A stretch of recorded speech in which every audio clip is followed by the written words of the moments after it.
안녕하세요. 중년파파의 중년입니다. 오늘은 제가 만난 하나님을 이야기하는 날입니다. 저번 영상에 이어서 미랄 신장대단과 함께 했던 몽골 단기 선교의 마지막 여정을 이야기하려고 합니다. 저희 처음에 몽골에 와서 쭉 지내는 기간 가운데 한 목사님이 저희와 함께 동행해 주신 목사님이 있어요. 그분께서 같이 통역도 해주시고 삶을 나눠주시고 함께 사역하는 데 있어서 몽골의 어떤 그런 상황을 얘기해 주신 목사님, 몽골 현지인 분이시죠. 몽골 현지인 분이신데 그분이 한국말을 좀 유창히 하셔가지고 같이 동행했던 목사님이 계십니다. 그 목사님이 사역하시는 교회에 갔어요. 가서 예배를 드렸습니다.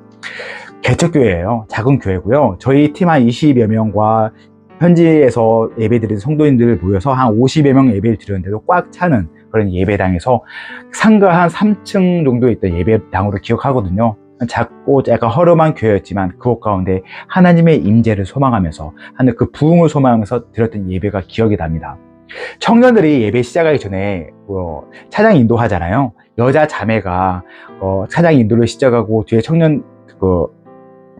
남자 자매들이 기타, 베이스를 치면서 드럼을 치면서 찬양을 드렸던 기억이 나는데 얼마나 뜨거운지 몰랐어요. 저희 몽골어로 말하기가 잘 모르지만 멜로디 같은 경우는 우리가 쉽게 아는 그런 찬양들을 불러가지고 너무나 공감을 하면서 하나님 이곳 가운데 임재해 주시고 이 예배당 가운데 이 교회 가운데 하나님의 부흥을 허락해 주시라고 정말 부르짖으면서 기도하고 저희 영혼 한 명 한 명이 이 몽골 선교를 통해서 하나님의 비전을 발견할 수 있도록 하나님 주관하여 주시라고 정말 간절한 마음으로 찬양했고 기도했던 시간이 있습니다.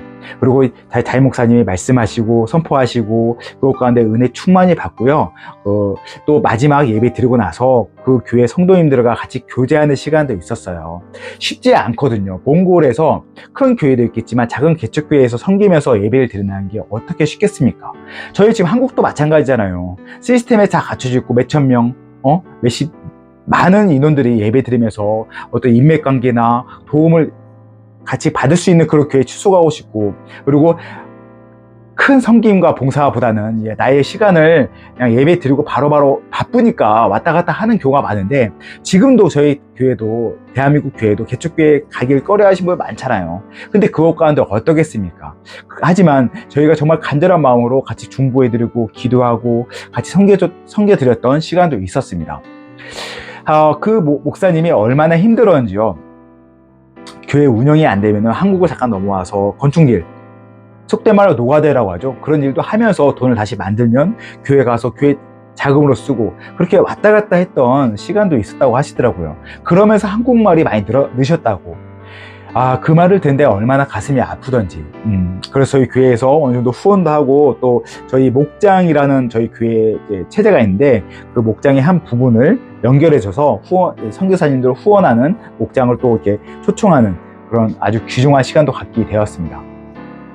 그 예배를 드리고 나서 저희가 주 사역 중에 하나가 또 가정 방문이거든요. 여기서 지금도 그때 감동이 잊혀지지 않는 한 가지 사건이 있는데 일반적으로 가정 방문을 초청을 받으면요. 그 어린아이들이나 어른들이 신장병 수술을 다 마치고 회복된 가정을 가는 게 일반적이라고 하더라고요. 그런 가정에 초청을 받아요. 오늘은 영상 좀 길어질 수 있지만 좀 같이 들었으면 좋겠습니다. 정말 하나님의 인재가 있는 얘기이기 때문에 약간 길어지더라도 좀 이해 부탁드리겠습니다.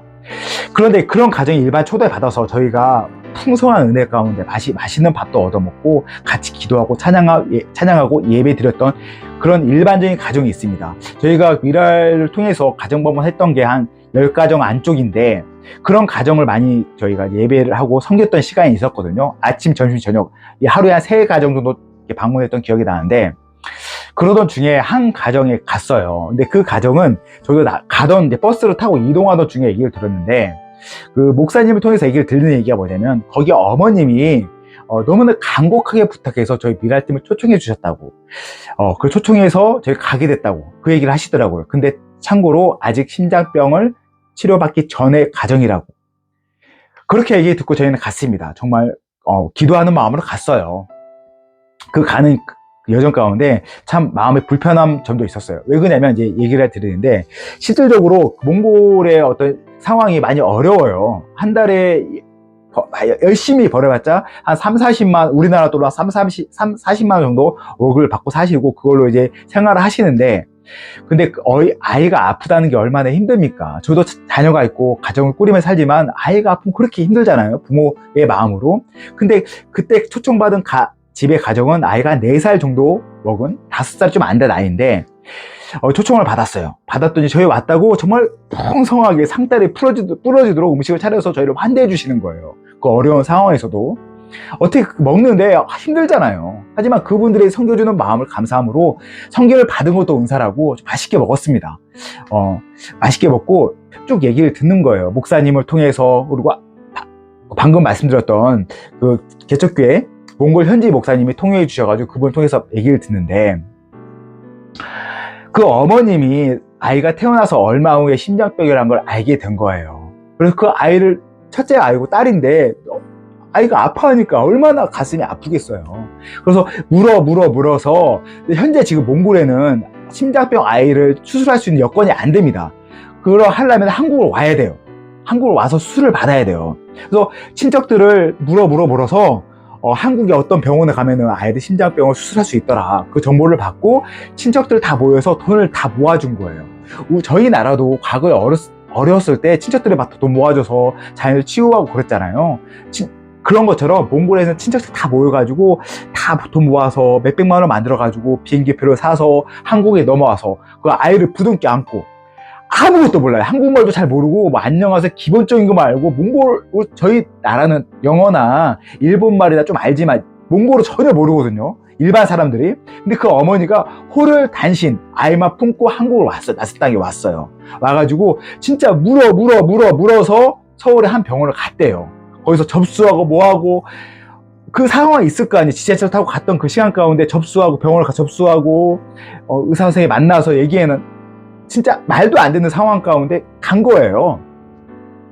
가서 이제 의사 선생님 얘기를 들었겠죠.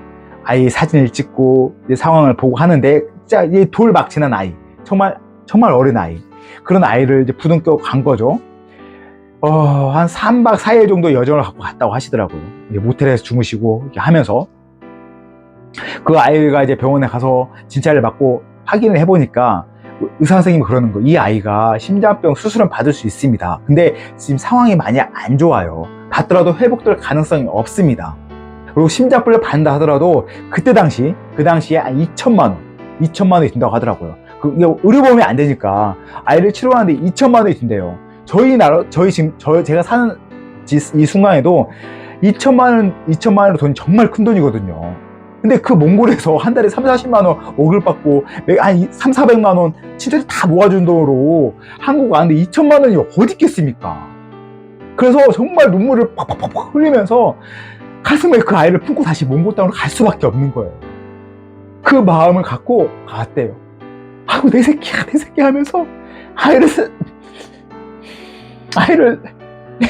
태어났는데 살릴 수가 없는 그 아이의 마음이 얼마나, 엄마 마음이 얼마나 마음이 찢어져. 그리고 몽골 땅에 온 거예요.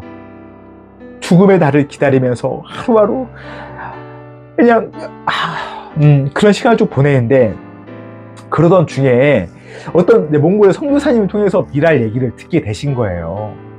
미랄 얘기를 듣게 되고, 그 선교사님이 미랄을 통해서 이런 아이가 있는데 어떻게 후원할 수 있겠습니까? 도움을 받을 수 있겠습니까? 이런저런 메일을 받았대요. 메일을 받고 그 아이가 있던 그 의료 기록 있잖아요. 기록을 통해서 미라에서 지금 서울에서 지정병원이 있거든요. 그 지정병원을 통해서 팩스를 넣었더니 똑같은 말씀을 하시는 거예요. 아이가 상태가 어렵습니다. 쉽지 않습니다. 수술을 하더라도 회복될 확률이 많이 어려운 상황입니다. 그런 얘기를 들었대요. 근데 여기서 문제가 뭐냐면, 어떤 확실하게 이 아이 고칠 수 있어요 해서 넘어온 경우도 있지만, 이렇게 어려운 부분은요, 비행기가 가는 도중에 혹은 한국에서 아이가 죽을 수가 있는 거예요. 그러면은 몽골하고 어떤 교제 관계에서 많이 외교적인 부분에서 많이 어려움을 당할 수가 있다고 하더라고요. 그럼 수많은 행정적인 절차가 있대요. 그런 절차를 어렵잖아요. 사실 그 아이 말고도 수많은 아이들이 있는데 그 아이 포기할 수도 있거든요. 너무 번거롭고, 수술해도 100% 난다는 보장도 없고 행정적인 절차도 많은데 이정재 목사님, 지금 총재님, 미랄 총재님이 아니야, 이 아이 기도하던 도중에 이 아이를 강하게 살려야 한다는 마음을 하나님 주셔가지고 그 행정적인 절차를 다 감수하고 몽골 다시 넘어가가지고 수많은 여러 가지 행정을 정찰을 다 밟고 나서 그 아이를 수술할 수 있는 기회를 얻게 된 거예요. 그래서 그 아이가 한국 넘어와서 부모님 넘어와서 수술을 받게 되고 또 회복을 하고 그런 시간이 나중에 근데 그때는 나중에 있었는데 지금 아직 그 얘기는 아니고 이제 그 행정적인 절차를 밟는 단계였어요. 단계에 제가 초청을 받은 거예요. 그 아이가 한 4살 정도 먹었는데 그 행정을 이제 진행하고 있는 단계에 저희가 이제 초청을 받은 거죠. 그런 단계에 어머니가 너무나 간절한 마음으로 저희 초청을 한 거예요. 제발 좀 저희 가정에 와주시라고. 갔습니다. 가서 이제 맛있게 음식을 먹는데 제가 우선 너무나 격분한 거 죄송하고요. 차분하게 좀 얘기하겠습니다. 그 아이가 어머니가 안고 있는데 이제 시어머니나 친척들이 와서 다 음식을 차려주고 제가 맛있게 먹고 있는데 아이가 칭얼거리는 거야. 아이가 보대껴. 제가 저번 캄보디아 영상에 말했지만 심장병 아이들은요, 이게 심장이 판막을 뚫고 나와가지고 이게 손의 감각이 느낄 정도로 피가 쌓여요. 이게 머리부터 발까지 이게 잘 이렇게 피가 돌아야 되는데 못 도니까 아이가 보대 끼고 숨도 잘 안 쉬어주고 힘든 거야. 근데 그런 아이가 보대 끼니까 엄마가 잠깐 거실에서 밥 먹는데 방에 아이를 눕혀놓고 잠깐 나왔는데 저희가 이제 식사를 하고 예배를 드려요. 예배를 드려서 얘기도 듣고 예배를 드리는 그런 시간이 있었어요. 기도하고 찬양하고 기도하고 말씀 선포되는 시간이 있는데 저희가 한 팀이 그때 모여서 같이 기도하는데 기도하는데 하나님이 갑자기 저한테 말씀을 툭 주시는 거예요. 너 지금 일어나서 그 방 들어가. 아니 하나님, 제가 그래도 하나님 지금 예배 중이잖아요. 제가 어떻게 여기서 일어날 수 있겠습니까? 좀 그 말씀 드렸는데 또 하나님 말씀, 너 일어나서 방에 들어가.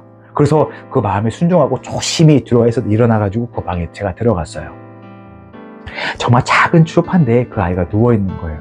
그 아이가 저희 둘째 딸이 그 당시에 한 5살 정도 됐었거든요. 근데 제 딸이 오버랩되면서 보이는 거야. 여자아이를 보는데 손끝하고 입술이 시커매요. 칭얼거리면서 있는 거야. 하면서 손끝하고 그 어린아이가 입술이 시커매요. 제가 여자아이 보는 앞에서 정말 무릎을 꿇고 하나님 가슴을 치면서 기도했어요. 하나님 죄송하다고. 제가 지금까지 너무 쉽게 인생을 살아왔다고. 죄송하다고. 제가 이런 아이를 보고 아무것도 해주시는 게 없다고.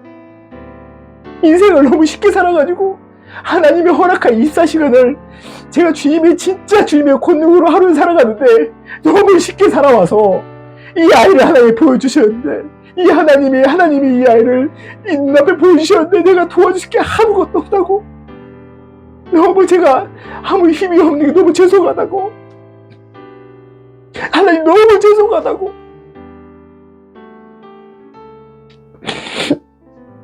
제가 앞으로 이제 한국 넘어가서 정말 하나님의 허락한 24시 열심히 살겠다고.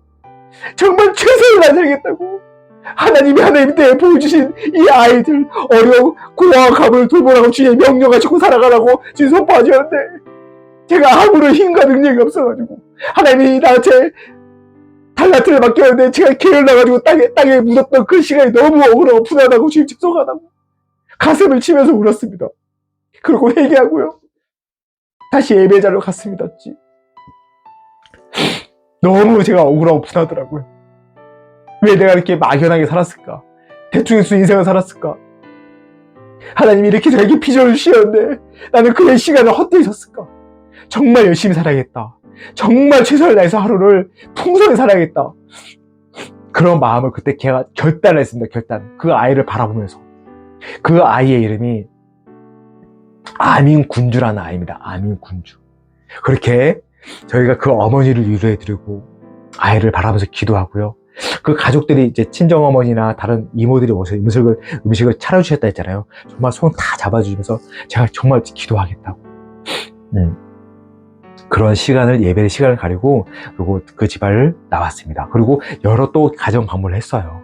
다 예배 드리고 찬양하고 다시 그 가정 가운데 말씀을 증거하고 복음을 증거하는 시간이 있었습니다. 저희가 이제 비행기를 타기 전에 마지막 가정, 시간이 너무 촉박해 가지고 마지막 가정 가서요, 다시 거의 밥도 못 먹고 축복하는 시간이 있었어요. 축복을 하고 나서, 죄송합니다. 축복을 하고 나서 이제 저희 밖에 나와서 마당에서 저희 몽팀이 다 동그랗게 모여가지고 하나님을 뜨겁게 기도하고 찬양하는 시간이 있었습니다. 근데 이게 깜짝 놀란 게 어떤 집사님이 저기 봐요 그러더라고요. 봤더니 마른 하늘이었거든요. 너무 화창한 하늘인데 하늘에 무지개가 쫙 떠 있더라고요. 제가 그 영상 사진을 담았는데 무지개가 쫙 떠 있는 거예요. 너무 이쁜 거예요. 너무 맑은 하늘인데 그걸 보면서 하나님께서 마치 노아의 때처럼, 저희가 노아가 그 홍수 후에 하나님 앞에 제단을 쌓았을 때 하나님 약속의 언약으로 무지개를 허락하시잖아요. 마치 그때 그 회상이 되면서 하나님이 정말 이곳 가운데 임재하시고 저희 심령 가운데 약속의 언약을 주신 것 같다는 마음이 들더라고요. 제가 이제까지 시간을 살아오면서 하나님을 경외하고 하나님의 은혜 가운데 나가는데 하나님이 허락한 24시간 너무 헛되어 있었는데, 하나님 제가 담대히 선포하는데 하나님 열심히 살겠습니다. 정말 최선을 다해서 주님이 주신 이 시간 가운데 하나님 뜨겁게 살아가겠습니다. 선포했던 시간, 이 시간 하나님이 기억하시고 그 시간에 그 선포에 그리고 회개의 눈물을 하나님의 축복하는 마음으로 무지개를 허락하는 저한테 사인을 주셨다는 감동을 받았습니다. 이렇게 7박 8일간의 여정 가운데 저희 교회와 미라 심장단과 함께 했던 몽골 단기 선교의 여정이 끝났습니다. 지금도 이제 올해 또 몽골로 단기 선교를 이제 준비하고 있고 기도하고 있는데요. 정말 기대가 됩니다. 하나님께서 일하시는 그 땅, 하나님 시선이 머무는 그 땅, 하나님의 마음이, 애타는 마음이 있는 그곳, 그 땅 가운데 하나님의 복음을 들고 가서 주의 복음을 선포하고 주님이 예배드리며 주님의 주신 마음을 증거할 수 있는 그 시간이 지금도 소망이 됩니다. 이렇게 제가 이 영상을 찍으면서 하나님을 증거한다는 게 너무 행복하고요. 하나님을 뜨겁게 찬양하는, 같이 영상을 보며 사역하는 저희 동역자들이 있다는 게 너무 감사합니다. 다음 영상에서는요, 또 이제 제가 다시 제가 만난 하나님 다시 이야기하려고 합니다. 그 기쁜 마음으로, 감사한 마음으로 하나님 찬양하고 주님 바라보며 나가길 소망하면서 다음 영상에 만나겠습니다. 바이바이.